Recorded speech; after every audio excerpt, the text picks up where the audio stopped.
저는 한국후견협회 회장을 맡고 있으면서 오늘 모임을 공동 주최한 유언법제 변호사 모임의 대표를 맡고 있습니다. 오늘 유언법제 변호사 모임의 첫 큰 행사인 오늘의 토론회가 무사히 마쳐서 대단히 기쁩니다. 저는 한국후견협회에서 일에 관여하면서 많은 고령자 또 치매에 임박해 있는 분들 접하고 그분들을 위한 여러 후견 단체의 기관 또 학자 교수님들의 힘을 모으자 해서 만들어진 게 한국후견협회고요. 일을 하다 보니까 많이 우리가 겪는 문제들, 노후에 유언의 문제, 신상의 문제 이런 부분에서 너무 낙후되어 있음을 느끼게 됐습니다. 그래서 자연스럽게 제가 웰다잉 문화운동에 참여하게 됐습니다. 여러 문제점을 제가 생각하고 또 웰다잉 문화운동을 효율적으로 진행하기 위해서는 거기에 대한 법제의 뒷받침이 굉장히 필요하다는 걸 절감하게 됐습니다. 그래서 웰다잉 문화운동의 원혜영 대표님과 상의해서 뭔가 법적인 뒷받침을 하는 기구가 뭐냐 해서 만든 게 유언법제 변호사 모임입니다. 우리 유언법제 변호사 모임이 결성이 돼서 첫 번째 한 일이 법무부인 가원에서 한 유언장 보관제도의 필요성에 대한 발제와 토론이었습니다.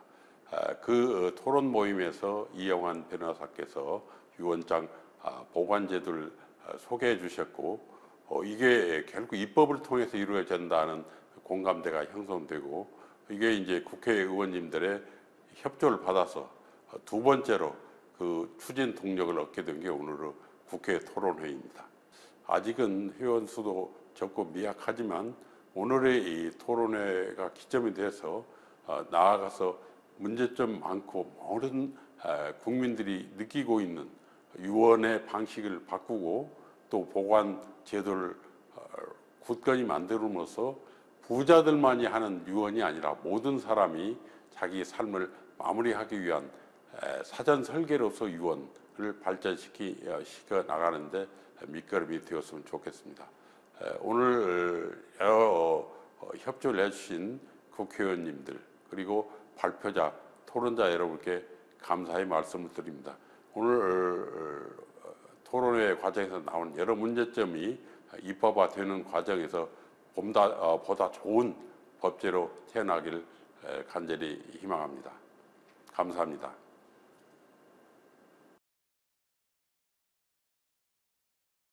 일반적으로는 최초의 유언장을 작성한 이후 날짜를 달리해서 그 중에 일부를 수정을 한 경우에는 수정 일자를 기재하지 않으면 그 수정된 부분은 효력이 없다라고 보는 게 일반적인 것 같은데요. 최근에 일본 그 대법원에서 나온 판례에 따르면 그 날짜가 일부 상이하다 하더라도 그것이 유언자의 진위를 실현하지 못하도록 해서는 안 된다. 그렇기 때문에 이 날짜가 사후적으로 수정되고 날짜가 사후적으로 작성된다 하더라도 그 부분은 유효한 것으로 봐야 된다라는 그 해석한 내용이 있었습니다. 자필 유언장을 쓸 때 지변 재산을 어느 정도 구체적으로 적어야 되느냐 하고 유증 대상 부동산을 적을 때 지번을 모두 적어야 되느냐 이런 질문이었죠. 일단 자필 증서 같은 경우에는 내용이 불명확하면 이제 결국 소송에 가서 다툼이 되는 경우가 많습니다. 그래서 가능한 한 특정이 될 수 있도록 자세히 구체적으로 적는 게 일단 좋은데 그렇게 적지 못할 경우에 그러면 지번까지 다 적지 않았을 때 그러면 효력이 없는가 하는 문제는 또 그거하고 별개인데요. 이게 지번까지 뭐 구체적으로 다 적을 필요는 없고 법원에서는 이게 특정만 되면 된다. 그러니까 유언자의 진위가 그 재산인 것이 명백하게 확인만 되면 유효한 것으로 일단 보고는 있습니다. 이제 네, 저는 궁금한 게 이 공적 유언 제도를 언급해 주시면서 일본 사례를 들어 주셨는데 그 가장 어떤 선진 사례가 일본인 건지, 그러니까 일본 사례가 유일한 건지, 그리고 일본이 왜 이렇게 공적 이 유언 제도를 도입해 했는지 혹은 다른 나라들은 그런 사례를 도입을 하려고 하는 시도가 있는지 안 한다면 어떤 점이 달라서 그랬는지 좀 그런 부분이 궁금합니다. 그러니까 저희가 일본의 사례를 따라가야 하는 어떤 당위나 이런 부분에서 조금 더 부연 설명해 주시면 감사할 것 같습니다. 다른 나라 제도를 제가 상세히 연구를 해보지 않았습니다만은 미국 같은 경우에는 이제 리빙 트러스트라는 그 이제 이를테면은 그 페이퍼 컴퍼니를 만들어서 재산을 넘기고 그 재산을 통해서 상속을 하는 그 트러스트 제도에 의한 그 유언 상속이 일본화되어 있는 것으로 알고 있고요. 또 영국 그밖에 다른 나름대로의 특징이 있는데 일본 같은 경우에는 지금 이 문제가 집중적으로 된 게 아마 그 이제 요즘 가장 그 많이 문제로 제기하고 있는 소유자 불명 토지 문제인 것 같습니다. 지금은 우리가 초고령 사회에 빠르게 진입하고 있는 그런 상태고 그런 점에서 우리보다 앞서서 더 먼저 고령 사회에 초고령 사회에 진입한 일본이 어떻게 대응했는가를 우리가 보는 건 의미가 있지 않는가 싶습니다. 이게 앞으로는 그럼 어떻게 좀 진행이 될 부분이 필요한가 하는 부분은 사실 이제 앞서도 봤지만 사실 이제 하나하나가 전부 다 사실 논의의 대상이고 지금 다 논의가 되고 있고 그러니까 자꾸 하나하나가 다 지금 다 개정의 대상이라고 지금 하고 있는 상황이다 보니까 어디까지 그러면 개정을 하고 논의를 해야 되는 부분에 대한 그 합의도 좀 필요할 것 같고 궁극적으로는 그럼 결국 유언자가 좀 자유롭게 유언자의 의사가 확인되는 방식으로 좀 자유롭게 그럼 유언을 할 수 있게 하는 게 그러면 궁극적인 목표가 아닌가. 그러니까 지금 방식이 너무 까다롭고 어려워서 좀 진입하기가 어려우니까 이 부분을 좀 자유롭게 해서 좀 쉽게 하자.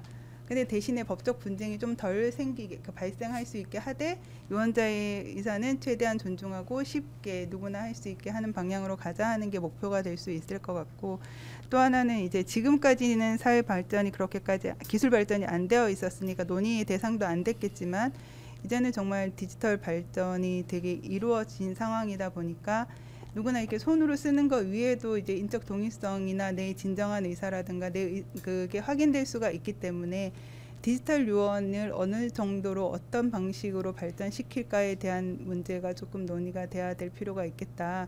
사실 지금도 내 개인 공인인증서를 가지고 그 다 이게 물론 이제 통합되어서 관리되지는 않지만 그 뭐 들어가면 내 부동산 다 나오고 내가 가진 예금 계좌가 다 나오고 내가 가진 보험이 다 나오고 결국 내 재산이 사실은 내 상속 재산으로 다 조회가 가능한 시대가 됐기 때문에 그렇다면 내가 유언을 하고 싶다고 하면 어떤 프로그램이 딱 개발되어 있으면 내가 내 이름만 쓰고 내 인적사항만 넣으면 내 재산 다 나오고 내 상속인 다 나오면 사실 거기서 이제 자동 형식으로라도 유언을 쓸 수 있는 것까지 좀 발전할 수 있지 않겠느냐. 이제 좀 그런 기술 발전을 조금 감안해서 좀 다른 지금까지 논의되지 않은 다른 방향으로의 유언도 조금 고민을 해볼 필요가 있겠다. 그 생각을 좀 했습니다. 네, 저도 사회자도 조금 질문을 좀 몇 가지 드릴까 합니다. 그 일본의 경우도 결국은 우리 문화하고 비슷하죠. 보수성하고 개인의 일에 법률을 자꾸 끌어들이는 걸 좀 꺼려하는 부분. 그래서 아까 원 대표께서 말씀하시는 유언 문화도 굉장히 다른 것 같습니다. 그래서 새로운 유언장 보관 제도가 도입된 이후에 우리 이 변호사님 발표하신 거에 따르면 공정증서가 한 해 동안 11만 건이고 자필증서에 의한 보관이 한 2만 건, 13만 건밖에 안 됩니다. 일본 인구의 비교 또 고령자 비교하면 굉장히 낮은 수준에 머물러 있는 것 같고요. 또 그 일본에서 이렇게 좋은 제도라면 확산이 확 됐을 법도 한데 그 자필 공정증서는 예를 더 까다롭고 비용도 더 드는데 자필증서 부분 여기도 일본도 특별한 그 획기적인 민법 개정을 못하고 옛날 수준에 머물러서 조금의 이제 변형을 가져왔다고 생각하는데 조금 부진하지 않느냐 하는 생각이 듭니다. 유언이라는 게 생을 마무리하면서 본인의 뜻을 그대로 펼쳐거나 아니면 이제 그 없을 때 재산 상속은 법정 상속에 의해서 이루어집니다. 제가 최근 겪은 사례입니다. 재산이 많은 상속이 이루어졌는데 상속인들이 많아요. 한 7분 되는데 나름대로 다 법정 상속 부분에 따라서 나누고 상속 다 냈습니다. 근데 단 한 가지 이제 증권 계좌에 수십억의 현금과 주식이 들어 있었는데 가족 간에 이제 묘한 뭐 갈등으로 대표 상속인이 동의를 않는 거예요. 전부 없거나 아니면 전부 동의를 안 하니까 그 금융기관에서 거부를 합니다. 이거 다 와서 도장을 찍어야 내주겠다. 뭐 현금 같은 이미 상속 신고 납세도 했는데 나눠주면 되는데 안 해줘요. 거의 전 금융기관 마찬가지인데 그러면 방법이 소송하는 수밖에 없거든요. 뭐 그게 그대로 법정상으로 나올 게 뻔함에도 불구하고 굉장히 우회로를 거쳐야 될 뿐더러 주식은 또 뭐 대체몰임에도 불구하고 뭐 단주가 생긴다고 안 해주는 법원의 입장이에요. 그게 이제 저도 오늘 법정상속 증명제도라도 있으면 굉장히 우리 일반의 삶의 마무리와 상속인 간의 그런 부분도 완화할 수 있는데 그런 부분이 아직도 안 돼 있다. 그래서 우리 지금 유언 서두에도 말씀드렸습니다만 상속법 개정론이라는 책까지 나와 있습니다. 학자들 연구에서. 그렇지만 지금 상속법 개정에서 겨우 논의되는 게 유류분 부분의 대상자를 축소자는 정도밖에 없이 전혀 동력이 없습니다. 그래서 저희가 오늘 세미나 주제에서 가장 키포인트라고 할 수 있는 공적 유언장 보관 제도라도 우리가 뭔가 추동력을 갖고 하면은 전체 민법 개정에 큰 계기가 되지 않을까 하는 생각이 듭니다. 그래서 오늘 두 발제자분 굉장히 감사드리고요. 앞으로 저희 변호사 모임은 앞으로 이 부분을 조금 더 연구하고 여러분 의견 듣고 그래서 국회에 입법 제안을 하고 추진하면서 그게 되면은 자연지 민법 개정론 전체적인 유언 부분이 되면 이제 상속까지 불소시가 되지 않을까 하는 희망을 가져봅니다. 오늘 그래도 2시간 동안 여러분 잘 참여해 주시고 또 여러 좋은 질문도 해 주셔서 감사드립니다. 이로써 오늘 세미나를 마치도록 하겠습니다. 감사합니다.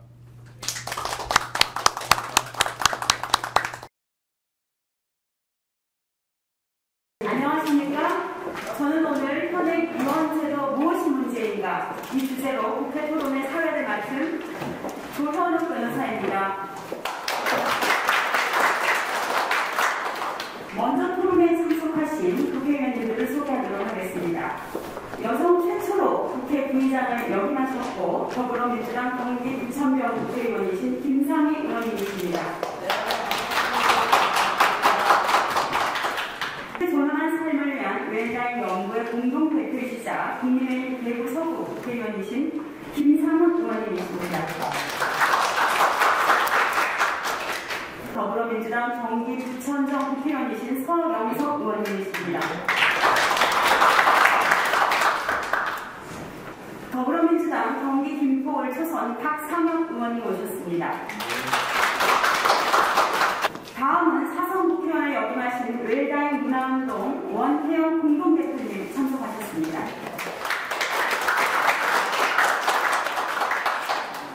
유언법제 변호사 모임 대표와 한국후견협회 회장을 맡고 계신 소수모 회장님 소개드립니다.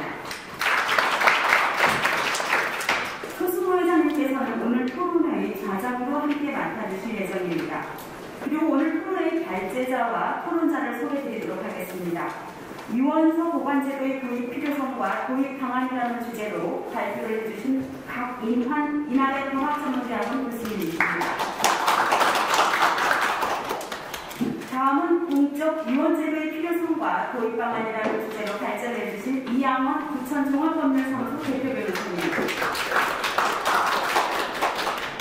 다음으로 토론자를 소개드리도록 하겠습니다. 백수현 법무법인 승윤 변호사님 참석하셨습니다. 신성식 중앙일보 대기자님 소개드립니다. 오늘 참석해 주신 우리 모든 분들께 감사드리면서 오늘 좋은 토론회가 되시고 확신합니다. 감사합니다. 다음은 오늘 행사를 축하해 주시기에 참석하신 대표님, 원혜영 공동대표님 축사를 듣도록 하겠습니다. 반갑습니다.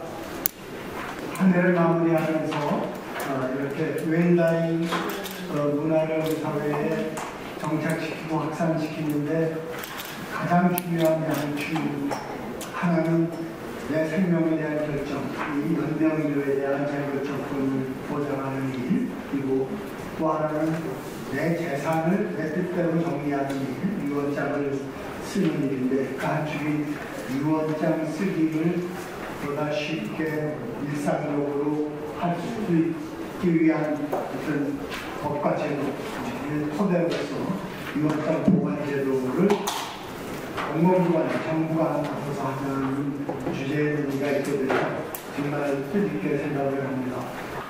우리나라 유언법제 축하에서 여러 의원님들이 지적을 하셨어요. 5개 방식이 있는데 시대착오적입니다. 동영상, 휴대폰 정보화 시대에 아직도 자필 녹음 문서 누가 하는 사람까지 없는데 이 부분에 대해서 많은 지금 무슨 또 학자들에 의해서 유언법 좀 개정하자는 안이 여러 번 거론됐고 오늘 아이들 오늘 함께 공유하면서 이게 우리 사회의 이제 유언 문화 발전과 법 개정에 좀 시금석이 되는 그런 자리가 되었으면 좋겠습니다. 그럼 바로 주제 관계와 토론을 시작하겠습니다. 안녕하세요. 부천종합법률사무소 이양원 변호사입니다. 조금 전에 박 교수님께서 이론적으로 잘 설명을 해주셨기 때문에 저는 중복되지 않는 범위 내에서 사회적으로 공적인 유언 보관 제도가 왜 필요하고 특히 절박한지 그 점을 중심으로 말씀을 드리겠습니다. 도표 1 보시면 우리 사회 상속 분쟁이 급증되는 것을 바로 확인할 수가 있습니다. 지난 10년간 상속 재판 24%나 증가를 해서 이혼 재판 건수를 넘어섰고요. 앞으로도 더 크게 증가할 것으로 전망이 됩니다. 가정의 측면, 인적인 측면에서 보면 상속 분쟁이 벌어지면 가족 공동체가 파괴가 됩니다. 우리 사회 공동체의 기본 단위인 가정부, 가족 공동체가 파괴가 되고 이 파괴되는 것이 점점점 늘어나는데 이를 방치하는 것은 이 사회를 제대로 지켜나가는 그 태도가 아니라고 생각을 합니다. 네, 백수연입니다. 저는 이제 상속 사건을 현장에서 직접 많이 이제 수행하는 변호사 입장에서 이 공적 유언 보관 제도가 도입이 되면 좋겠다 하는 점에 대해서 이제 제 개인적인 의견을 이제 밝히는 것으로 하겠습니다.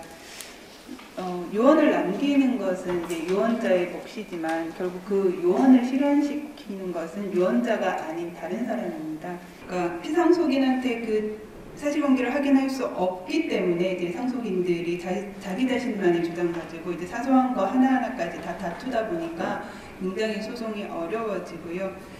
사실 이제 유언장이 유언자의 진위와 상관없이 무효가 되는 경우는 좀 막을 수 있지 않을까. 그리고 누구라도 좀 쉽게 유효한 유언을 좀 남길 수 있게 좀 도와주는 장치를 마련할 수 있지 않을까 하는 점에서 제도의 필요성이 있다고 보고 있습니다. 그리고 또 세부적으로는 현재 이제 유언을 집행하기 위해서는 유언장 원본이 필요한데요. 이제 공적으로 보관된 유언장을 집행할 때도 그럼 원본을 필요로 할지, 그렇다면 이제 집행하는 단계에서부터 원본이 필요하다면 원본은 어느 단계에서 누구한테 반환을 할지 이런 문제도 좀 세부적으로는 좀 논의가 될 필요가 있을 것 같습니다.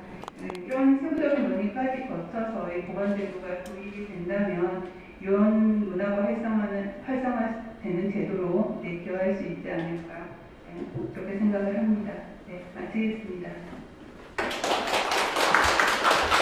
우리가 늦었지만 빨리 가도록 하겠습니다. 감사합니다. 이로써 마치겠습니다.